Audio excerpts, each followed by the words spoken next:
Good morning students. We was studying chapter 12 water a necessity, and today we will study our remaining part of chapter 12. Let's start. Our topic is hand pump. Hand pump are also used to withdraw groundwater. Hand pump है जो ज़मीन के नीचे का पानी निकालने के काम आता है.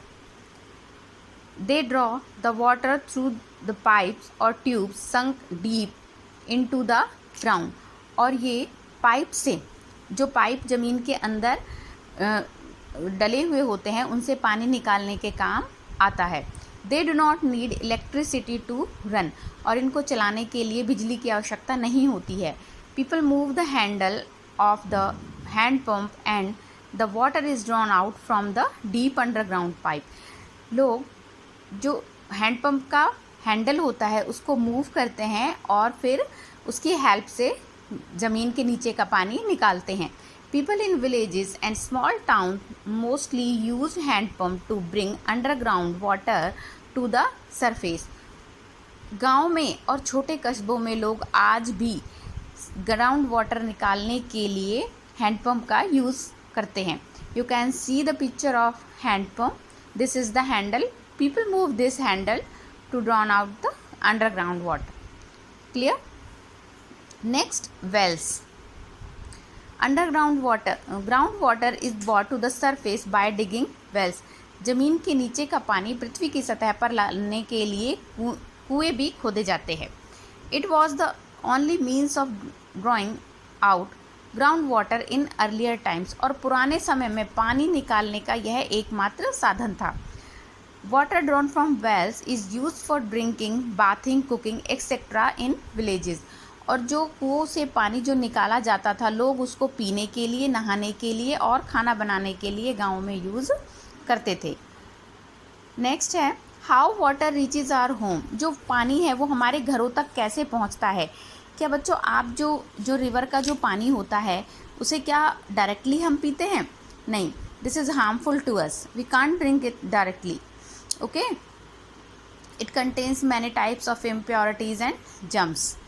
Let's know how water reaches our home. तो पानी हमारे घरों तक कैसे पहुंचता है. We cannot consume water directly from river as they contain impurities and germs. जो रिवर का पानी होता है उसे हम डायरेक्टली यूज़ नहीं कर सकते हैं क्योंकि इसमें क्या होते हैं, इसमें बहुत सारी अशुद्धियाँ होती हैं और जम्स होते हैं. Therefore it needed to be purified first. तो इसलिए इसको सबसे पहले क्या प्योरीफाई करने की आवश्यकता होती है, इसे साफ़ करने की, क्लीन करने की आवश्यकता होती है, शुद्ध करने की. Water from different water bodies is bought to the purification plant through huge pipe. और water from different water bodies is bought, जो पानी है वो अलग अलग वाटर बॉडीज़ से, अलग अलग प्रकार की वाटर बॉडीज से लाया जाता है और बड़े बड़े वाटर प्योरीफिकेशन प्लांट होते हैं जिससे पानी को शुद्ध किया जाता है बड़े बड़े पाइपों के द्वारा. Here it is the filter in a sedimentary tank and filter of sand and gravels. In this process the impurities and dust are removed from water. Clear? पानी को प्योर करने के लिए बहुत सारे मेथड होते हैं, but here you can see here water purification plant. तो इसमें क्या होता है, पानी को जो मिट्टी होती है वो उसके तल में बैठ जाती है और फिर जो क्लीन वाटर है वो ऊपर रह जाता है. ठीक है, दिस इज कॉल्ड सेडिमेंटेशन.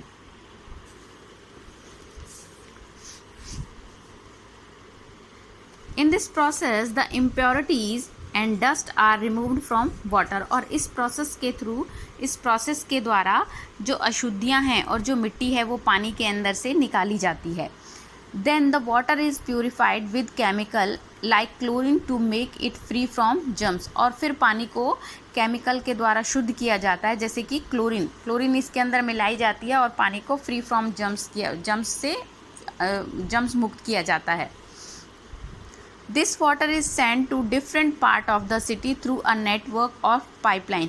और यह पानी पाइपलाइन के द्वारा, बहुत सी पाइपलाइन के द्वारा पूरी सिटी में डिफरेंट पार्ट्स में, हर सिटी के अलग अलग पार्ट्स में भेजा जाता है. These pipeline bring water to our storage tank, और फिर इन पाइपलाइन के थ्रू ये पानी जो हमारे स्टोरेज टैंक बने होते हैं उनमें भी लाया जाता है. This storage tank has several connection through pipe with tap in are house. और जो ये वाटर टैंक होते हैं इसमें बहुत सारे कनेक्शन होते हैं, बहुत सारे पाइप एक दूसरे से कनेक्टेड होते हैं जिससे कि पानी हमारे घरों के नलों तक पहुंचता है. नेक्स्ट है स्टोरिंग वाटर, पानी को स्टोर करना, पानी को बचाना. जैसा कि हम सबको पता है पानी हमारे लिए बहुत कीमती है और हम उसके बिना नहीं रह सकते हैं. तो क्या हमें वाटर को वेस्ट करना चाहिए? नहीं, हमें वाटर को वेस्ट नहीं करना चाहिए, बल्कि उसे क्या करना चाहिए? सेव करना चाहिए. ठीक है, किस तरह से सेव करना चाहिए? और स्टोर, फर्दर यूज़ के लिए भी स्टोर करना चाहिए. Rain is the primary source of water but it does not rain throughout the year. In some regions there are no rivers, so we need to store water on a large scale. Rain जो है पानी का मुख्य स्रोत है, लेकिन कई बार पूरे जो वर्ष होती है वो बारिश नहीं होती है, और बहुत सी जगह ऐसी भी हैं जहाँ पर नदियाँ नहीं हैं. तो हमें पानी को बहुत लार्ज स्केल पर, बड़े पैमाने पर क्या करना पड़ता है? स्टोर करना पड़ता है.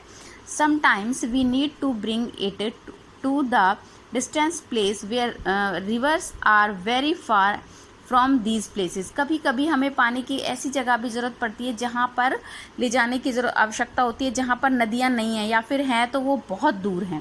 ठीक है. For this purpose dam, canals and water reservoirs are built. और इसीलिए इस उद्देश्य की पूर्ति के लिए क्या बनाए जाते हैं? कैनाल्स, डैम, ठीक है, नहरें, बांध और वाटर रिजर्वर्स बनाए जाते हैं. First, dam. A dam is a wall built across a river to hold back और block the flow of the river water. जो डैम बनाए जाते हैं वो पानी को रोकने के लिए, या फिर जो पानी का नदियों का बहाव होता है उसको रोकने के लिए, ताकि पानी को क्या किया जा सके? स्टोर किया जा सके. This water is stored and use to generate electricity. यहाँ पर पानी को स्टोर किया जाता है बिजली पैदा करने के लिए, इरिगेशन फील्ड, सिंचाई के लिए, एंड फॉर डोमेस्टिक यूज, और घरेलू कार्य के लिए. नेक्स्ट, कैनाल, नहरें.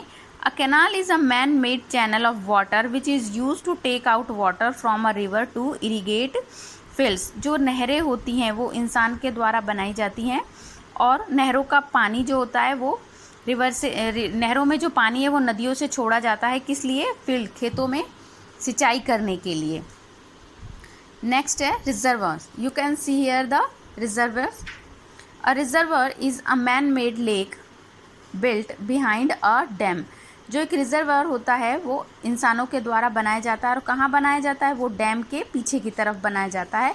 It is built to store the blocked water of the river. This store water is used for various purpose. और ये जो पानी जो इकट्ठा करके रखा जाता है ये अनेक प्रकार के उद्देश्यों की पूर्ति के लिए बनाया जाता है. Now scarcity of water. ठीक है. In nature fresh drinking water is not available in abundance. जो इन नेचर, प्रकृति में जो फ्रेश वाटर है वो अब अवेलेबल, बहुत कम अवेलेबल है, वो उपलब्ध नहीं है, प्रॉपर मात्रा में, प्रचुर मात्रा में उपलब्ध नहीं है. Therefore we must not waste water. तो हमें बिल्कुल भी पानी वेस्ट नहीं करना चाहिए. We can save water by following the steps given below. हम नीचे दिए गए स्टेप्स उनको फॉलो करके पानी को सेव कर सकते हैं, बचा सकते हैं. Ask your parents to fix leaks of pipelines as soon as they are detected. अपने पेरेंट्स को हमें यह बताना चाहिए कि जो पाइपलाइन कहीं से लीक हो रहे हैं, कहीं से वो ख़राब हो रहे हैं, तो और जैसे ही वो पता चले उनको जल्दी से जल्दी क्या कराना चाहिए? सही ठीक कराना चाहिए. Do not leave the tap open while brushing your teeth. और जब आप ब्रश करते हैं, अपने टीथ को क्लीन करते हैं, तो कभी भी टैप को चलता हुआ नहीं रखना चाहिए. While washing utensils do not leave the water running. और जब बर्तन साफ़ करते हैं तब भी पानी को चलता हुआ नहीं रखना चाहिए. Use a bucket while taking a bath instead of shower. हमेशा नहाने के लिए बाल्टी यूज़ करनी चाहिए, शावर में नहीं नहाना चाहिए क्योंकि जो शावर है उससे पानी ज़्यादा वेस्ट होता है। Collect rain water in large containers and use it to water plants and for other household activities. जो बारिश का पानी है वो लार्ज बड़े कंटेनरों में इकट्ठा करना चाहिए ताकि इसको पौधों में पानी देने के लिए और अन्य घरेलू क्रियाओं के लिए यूज़ किया जा सके। हमारा चैप्टर है बच्चों वो पूरा फिनिश हो गया है। आपको पूरा चैप्टर रीड करना है और ट्राई करना है कि आप बुक पार्ट करो। नेक्स्ट क्लास में हम अपना बुक पार्ट और क्वेश्चन आंसर है उसको कंप्लीट करेंगे। Okay, thank you.